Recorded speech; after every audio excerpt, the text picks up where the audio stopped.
Hello everyone, welcome to our channel visa line. तो आज मैं आपको बोलने वाला हूँ डेनमार्क का वीजा इंडिया से आपको कैसे मिल सकता है। पूरा कंप्लीट इन्फॉर्मेशन मैं देने वाला हूँ। आपको क्या करना है, वीडियो को पूरा लास्ट तक देखना है। लास्ट तक वॉच करोगे तो पूरा कंप्लीट इन्फॉर्मेशन आपको मिल जाएगा। तो चलिए शुरू करते हैं। सो फर्स्ट नंबर पे है पासपोर्ट। पासपोर्ट तुम्हारा लास्ट 10 ईयर के अंदर इशू होना चाहिए। ठीक है, लास्ट 10 ईयर के अंदर तुम्हारा पासपोर्ट इशू होना चाहिए। और पासपोर्ट के जो है ना वो validity at least 3 to 6 months must होना चाहिए। मैं तो यही रिकमेंड करूँगा 6 मंथ्स वैलिडिटी लेके ही चलो। और लास्ट 2 वाइट ब्लैंक पेज होना ही चाहिए। पासपोर्ट के ऊपर जो है ना शेंगन वीज़ा का स्टैंप लगेगा, इसलिए लास्ट 2 वाइट ब्लैंक पेज होना ही चाहिए और ये मस्ट है। और सेकंड नंबर पे है तुम्हारा फ़ोटो। तुम्हारा फ़ोटो 35 mm to 45 mm के अंदर होना चाहिए और वाइट बैकग्राउंड होना चाहिए और 80% फेस फोकस होना चाहिए और कोई ग्लास नहीं होना चाहिए, कोई स्माइलिंग नहीं होना चाहिए, नॉर्मल फेस होना चाहिए और कंप्लीट 80% फेस फोकस होना चाहिए। कोई भी शॉप में तुम जाओगे तो वो लोगों को बोलोगे कि वीज़ा के लिए चाहिए, ये रिक्वायरमेंट है, वो लोग बना के तुम्हें दे देगा। 3 नंबर पे है तुम्हारा कवर लेटर। बहुत ही इम्पोर्टेंट डॉक्यूमेंट है।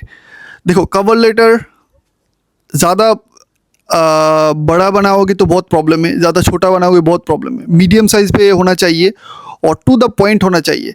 तुम्हारा पर्पस क्या है उधर जाने के लिए? ट्रेवलिंग पर्पस है तो तुम ले हो क्यों, कहाँ ट्रैवल करने के लिए जा रहे हो और कितने दिन के लिए जा रहे हो, कितना पैसा तुम्हारे पास है, तुम इंडिया में करते क्या हो, पूरा to the point complete information होना चाहिए कवर लेटर के अंदर। अगर पूरा कंप्लीट इन्फॉर्मेशन नहीं होगा और टू द पॉइंट नहीं होगा और एम्बेसी को समझ में नहीं आएगा तो वीज़ा 100 to 100% रिजेक्ट हो जाएगा। Cover letter most important document है शेंगन वीज़ा के लिए और जितना टू द पॉइंट और अच्छे से एक्सप्लेनेशन करोगे उतना ही अच्छा है शेंगन वीज़ा मिलने का चांस। देखो, चौथा नंबर पे है तुम्हारा फ़्लाइट रिजर्वेशन।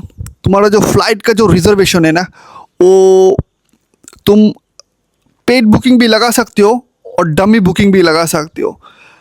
मैं तो यही बोलूँगा कि अगर तुम्हारा डॉक्यूमेंट सब कंप्लीट है, बहुत अच्छा है, पूरा कंप्लीट डॉक्यूमेंट है और तुम्हारा फाइल बहुत स्ट्रॉन्ग है तो तुम पेड फ्लाइट टिकट बुकिंग ही लगा दो, वो सबसे बेस्ट रहेगा तुम्हारे लिए।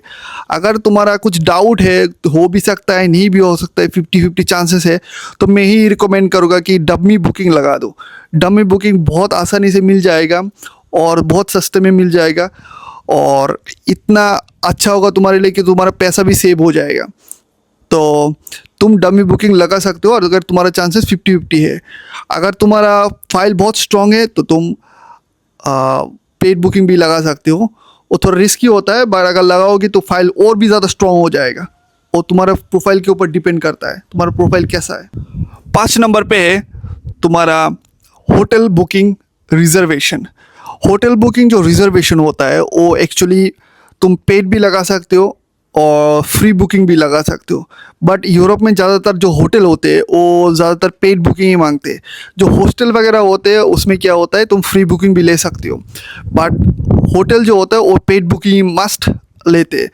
तो तुम ऐसे कर सकते हो कि तुम पेड बुकिंग कर सकते हो, बट तुम्हारा जो बैंक बैलेंस है वो ऐसा होना चाहिए कि सपोज तुम 1 हफ्ते के लिए जा रहे हो तो 1 हफ्ते का तुम पेड बुकिंग लगा रहे हो और जैसे कि लाइक तुम्हारा 1 लाख इंडियन रुपीस खर्च हो रहा है होटल में और तुम्हारे पास एटलीस्ट 3-4 लाख है ऑलरेडी खर्च करने के बाद, तो ऐसा होना चाहिए। सो 6 नंबर पे है कि तुम्हारा ट्रैवल आइटिनरी जो सबसे मोस्ट इम्पोर्टेंट रोल प्ले करता है पूरा वीज़ा प्रोसेस में। देखो, अगर तुम आइटिनरी में अच्छे से एक्सप्लेन नहीं कर पाओगे कि तुम किधर जा रहे हो, कौन सी जगह पे जा रहे हो, कितना दिन तक तुम रुकोगे, पूरा कंप्लीट इन्फॉर्मेशन नहीं होगा आइटिनरी में, तो आपका वीज़ा बहुत ही हाई चांसेस है कि रिजेक्ट होगा ही होगा। क्योंकि ट्रैवल प्लान जो है ना वो डे टू डे प्लान आपको डालना होगा ट्रैवल आइटिनरी में। जैसे कि तुम पेरिस में 3 दिन स्पेंड कर रहे हो, उसके बाद एम्स्टर्डम में 2 दिन, उसके बाद तुम ब्रसल्स में 2 दिन, तो वो बहुत ही, पेरिस में 3 दिन तुम क्या करोगे, कौन सी एक्टिविटी करोगे, कौन सी पेरिस की कौन सी हिस्टोरिकल मोनूमेंट तुम जाओगे, घूमोगे, किधर कैसे टाइम स्पेंड करोगे, सब कुछ डालना होगा ट्रैवल आइटनरी में। पूरा कंप्लीट एक्सप्लेनेशन चाहिए ट्रैवल आइटनरी में। अगर ट्रैवल आइटनरी में तुम एक्सप्लेनेशन नहीं करोगे, क्या कर रहे हो, तुम्हारा सॉलिड प्लान क्या है ट्रैवल का, क्या ट्रैवलिंग प्लान है तुम्हारा एक्चुअली यूरोप में, वो तुम अच्छे से एक्सप्लेन नहीं करोगे तो 100% चांसेस है कि तुम्हारा वीज़ा रिजेक्ट होगा ही होगा। क्योंकि एम्बेसी जो है ना बहुत अच्छे से ट्रैवल प्लान को रीड करते हैं और समझते हैं, उसके बाद वीज़ा ग्रांट करते हैं। क्योंकि ट्रैवल प्लान परफेक्शन होना ही चाहिए। जैसे कि अभी तुम दिखा रहे हो कि मैं आज एक रात स्विट्ज़रलैंड जाऊंगा, नेक्स्ट डे में इटली जाऊंगा, नेक्स्ट डे में फ्रांस जाऊंगा, तो उसको समझ में आ जाएगा भाई ये बंदा घूमने नहीं जा रहा है, ये बंदा कुछ अलग ही करने जा रहा है, तो उनको समझ में आ जाएगा। तो इस वजह से ट्रैवल प्लान जो है ना वो पूरा परफेक्ट रखना और पूरा कंप्लीट इन्फॉर्मेशन डालना। तुम जिधर जिधर भी जाओगे, क्या करने के लिए जा रहे हो, कितने दिन रहोगे, कौन सी सिटी में रहोगे और क्या क्या हिस्टोरिकल मोनूमेंट तुम विजिट करोगे, पूरा कंप्लीट इन्फॉर्मेशन तुम्हें डालना पड़ेगा ट्रैवल आइटिनरी में। और 7 नंबर पे जो है ना वो है कि तुम्हारा ट्रैवल मेडिकल इंश्योरेंस। तुम्हारा travel medical insurance 30,000 Euros coverage होना चाहिए और पूरा शेंगेन कंट्रीज़ में, पूरा शेंगेन जितनी भी कंट्री, वो पूरा सब कंट्री में वो कवर होना चाहिए। और जितने दिन तुम रहोगे उतना दिन ही तुम्हारा कवर होना चाहिए। अगर नहीं होगा तो वीज़ा, उसमें भी वीज़ा रिजेक्ट हो सकता है। और 30,000 कवरेज का मतलब ऐसा नहीं कि 30,000 यूरो तुम्हें पे करना है, ऐसा नहीं है। वो तुम्हें जस्ट एक अच्छे जो है ना कंपनी से शेंगेन वीज़ा का जो है ना, वो शेंगेन वीज़ा के लिए एक ट्रैवल इंश्योरेंस ख़रीदना है। जैसे कि तुम 7 दिन के लिए जा रहे हो तो 1 महीने के लिए तुम ख़रीद लो, वो 810 के अंदर ही पड़ जाएगा इंडियन रुपीस में, तो वो तुम खरीद सकते हो। और देखना है कि पूरा शेंगेन जितने भी कंट्री से वो पूरा सब कंट्री में कवरेज करे। और जो है ना तुम जितने दिन तुम रहोगे उतना दिन ही उतने दिन से तुम ज़्यादा ही लो, क्योंकि इधर अगर कुछ प्रॉब्लम हो गया, हॉस्पिटलाइज हो गए, तुम सीख हो गए, तो तुम्हें वो जो 30,000 जो इंश्योरेंस है ना वो तुम्हें कवरेज कर लेगा इधर यूरोप में, तो बहुत इंपॉर्टेंट है। 8 नंबर पे है तुम्हारा शेंगेन वीज़ा एप्लीकेशन फॉर्म। ये जो डॉक्यूमेंट है इसको बहुत ही अच्छे से ध्यान से तुम्हें फिल करना है। और पूरा डॉक्यूमेंट का जो है ना तुम्हारा जो डॉक्यूमेंट है, जैसे कि तुम्हारा पासपोर्ट है, पासपोर्ट का जो डाटा है ना, जो भी इंफॉर्मेशन है पासपोर्ट का, अकॉर्डिंग टू सेम इंफॉर्मेशन ही तुम्हें डालना है इस फॉर्म के ऊपर, ठीक है। कोई भी स्पेलिंग मिस्टेक नहीं होना चाहिए। जैसे कि तुम्हारा नाम पासपोर्ट में जैसा है, तुम्हारा नाम same to same visa application form में सेम ही होना चाहिए।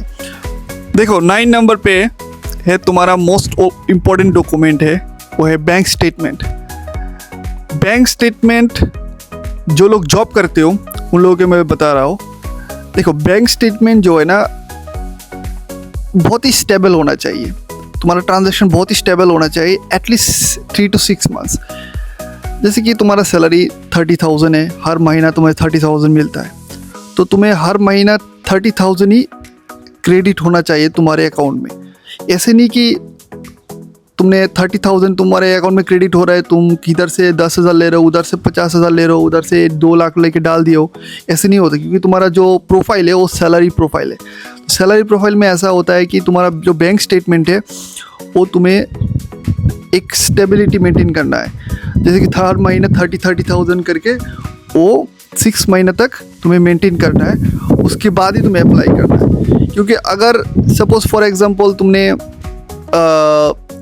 किसी से वो तुमने उधार ले लिया 15,000, या किसी ने तुम्हारे अकाउंट में ऐसे ही डाल दिया, वो भी बहुत मिस ट्रांजेक्शन हो जाएगा, वो भी बहुत मुश्किल हो जाएगा तुम्हारे लिए वीज़ा जो है ना वीज़ा लेने में। क्योंकि वो जो ट्रांजेक्शन है ना वो तुम्हारा प्रोफाइल ख़राब कर सकता है। तो तुम्हें वो मेंटेन करना है, क्योंकि तुम्हें एक अमाउंट ही सिर्फ एक पार्टिकुलर अमाउंट ही तुम्हारे अकाउंट में क्रेडिट होना चाहिए, उससे ज़्यादा भी नहीं होना चाहिए, उससे कम भी नहीं होना चाहिए।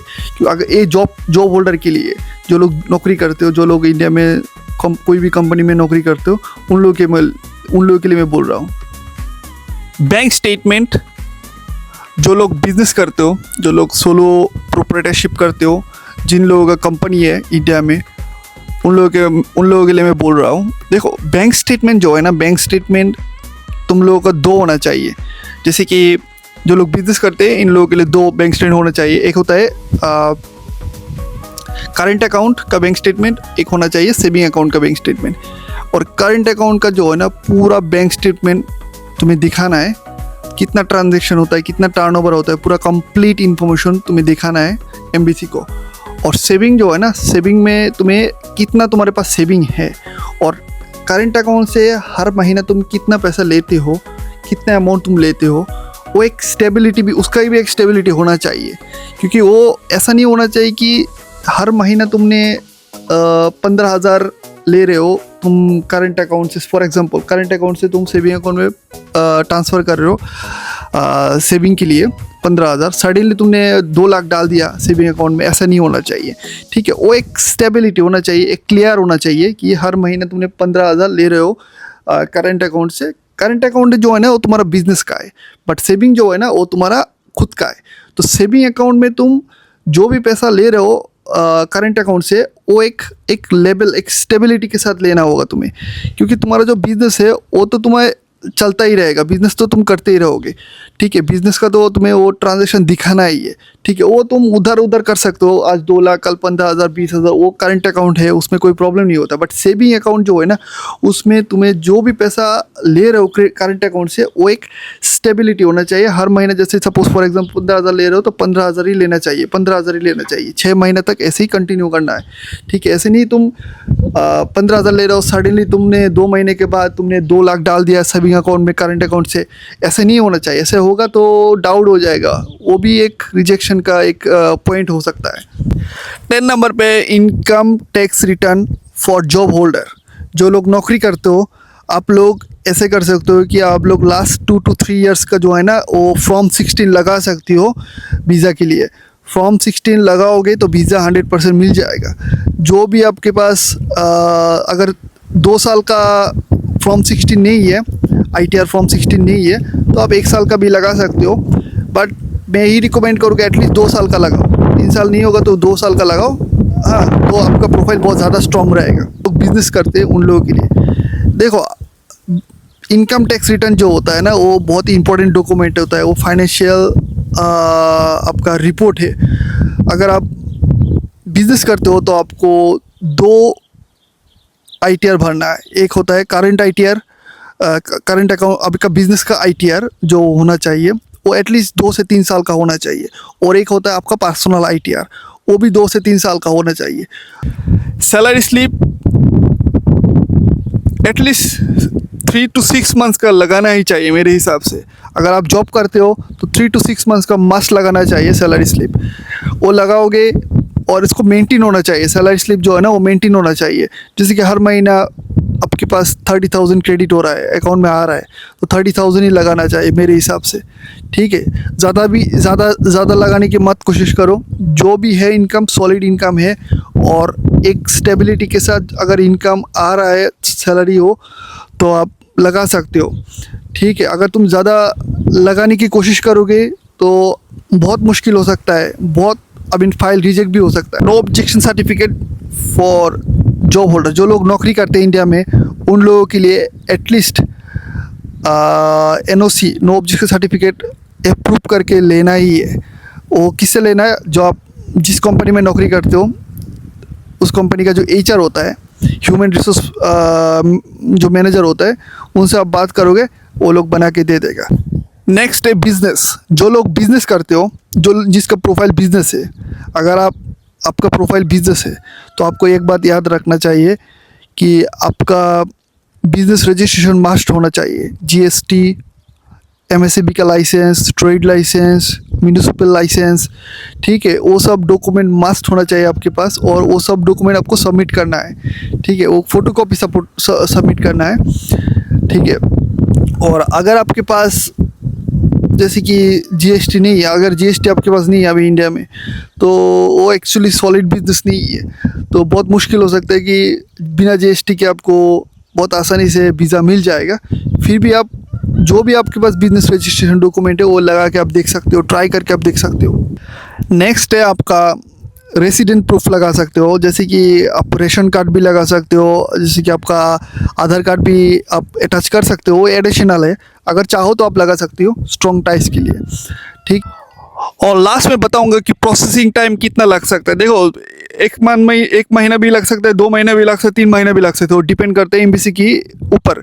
आपका प्रोफाइल अगर अच्छा है तो ऐसा भी हो सकता है 15 दिन में भी लग सकता है, 14 दिन में भी लग सकता है। ऐसे भी मैंने देखा है 10 दिन में वीज़ा आ गया, और ऐसे भी मैंने देखा 6 महीना भी हो गया, अभी तक कोई अपडेट नहीं है, वीज़ा नहीं आया अभी तक, ठीक है। तो मैं ही बताऊंगा लास्ट में कि भाई आप पूरा डॉक्यूमेंट जो है ना, पूरा कंप्लीट डॉक्यूमेंट रखो आपके साथ और ट्राई करो, लग जाएगा। आज के लिए इतना ही, दुआ करें आपका वीज़ा मिल जाए, ठीक है। तो मेरे वीडियो को जितना हो सके आप शेयर करो, जितना हो सके शेयर करो, और इन्फॉर्मेशन सबके पास पहुंचना चाहिए। और अगर आपको कोई भी हेल्प चाहिए, किसी तरह की भी हेल्प चाहिए, आप मेरे को कमेंट कर सकते हो, या आप मेरे को सीधा डायरेक्ट कॉल कर सकते हो, इस नंबर पे कॉल कर सकते हो, ठीक है। कॉल करके मेरे से कोई भी इन्फॉर्मेशन आप ले सकते हो। मैं पूरा 100% आपको हेल्प करूँगा शेंगेन वीज़ा लगने में, ठीक है। Thank you so much, thank you, bye bye, take care.